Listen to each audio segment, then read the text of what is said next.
Hello everyone, कैसे हैं आप सभी लोग। Vivek this side from fintechs pro, जहां पर हम बात करते हैं फाइनेंस एंड टैक्सेशन की। कल जीएसटी डिपार्टमेंट की तरफ से एक इंपॉर्टेंट एडवाइजरी आती है जीएसटीआर 3B के ऑटो पॉपुलेटेड डेटा को लॉक करने की। मतलब अब आप उस डेटा को एडिट नहीं कर पाएंगे, जिसके बाद काफ़ी सारी क्वेरीज मेरे पास आई उस वीडियो में। कल आते ही मैंने कुछ मिनटों के अंदर ही वो वीडियो बना दी थी और यूट्यूब पे वो अवेलेबल है, आप उसको देख सकते हैं। लेकिन कई सारी क्वेरीज आई मेरे पास भी, और शायद डिपार्टमेंट के पास भी कई सारी क्वेरीज आ गई, जिसकी वजह से डिपार्टमेंट ने वो वाली एडवाइजरी डिलीट की, उसके अंदर कुछ मॉडिफिकेशन किया और रिवाइज एडवाइजरी आई है। तो आज मैं आपके साथ रिवाइज एडवाइजरी डिस्कस करने वाला हूं, जो कि लॉकिंग ऑफ जीएसटीआर 3B से रिलेटेड है। इंपॉर्टेंट वीडियो है, ध्यान से देखिएगा। गाइस, सेशन स्टार्ट करने से पहले दिवाली आ रही है और फिनटेक्स प्रो के सभी कोर्सेज पर चल रहा है दिवाली ऑफर। आपको मिलेगा flat 10% discount. Coupon code note कर लीजिए, दिवाली आपको अप्लाई करना है 10% डिस्काउंट के लिए सभी कोर्सेज पर। यस गाइस, तो कल जीएसटी की तरफ से एक एडवाइजरी आती है कि जो भी ऑटो पॉपुलेटेड डेटा है आपके जीएसटीआर 3B में, वो ऑटो पॉपुलेटेड डेटा अब आपका फ्रीज हो जाएगा, चाहे वो जीएसटीआर 1 से आए, चाहे वो जीएसटीआर 2B से आए। जनवरी 25 से आपका वो डेटा फ्रीज होने वाला था। इसके बाद इतनी सारी क्वेरीज मेरे उस वीडियो पर भी आई, मुझे लगा एक और वीडियो बनानी चाहिए। लेकिन मीनवाइल जीएसटी ने अपनी पुरानी एडवाइजरी डिलीट कर दी और एक नई एडवाइजरी भी आ गई, जिसके अंदर एक इंपॉर्टेंट चेंज अनाउंस कर दिया जीएसटी ने। और वो चेंज क्या था, पॉइंट नंबर 4 ऐड कर दिया गया। पॉइंट नंबर 4 में जीएसटी ने बोला, however locking of auto populated ITC in GSTR 3B after the rollout of IMS will be implemented from a later date। यानी जो जनवरी 25 का पीरियड दिया गया, उसमें आईटीसी वाला जो लॉक है वो आपको अभी नहीं मिलेगा। यानी टेबल 4 के अंदर जो ऑटो पॉपुलेट होकर के आईटीसी आता है, वो आपका लॉक अभी जनवरी 25 से नहीं होगा। एक बार आईएमएस पूरी तरीके से इंप्लीमेंट हो जाता है, उसके बाद में फिर लॉक किया जाएगा आपका आईटीसी का जो डेटा आ रहा है ऑटो पॉपुलेट होकर जीएसटीआर 2B से। पर ध्यान रखिएगा, वो भी बहुत जल्दी आपको देखने के लिए मिल जाएगा। जनवरी 25 से तो नहीं होगा, बट लेटर ऑन उसको अप्लाई किया जाएगा।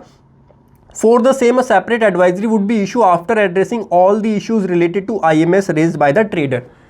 भाई साहब, टैक्स प्रोफेशनल ले लो, ट्रेडर्स ले लो, टैक्स पेयर ले लो, सब अभी आईएमएस के अंदर ही उलझे हुए हैं कि आईएमएस क्या चीज़ है, क्या बवाल है। और आपने बोल दिया कि एक और बवाल ले लो, हम आपका डेटा चेंज ही नहीं करने देंगे।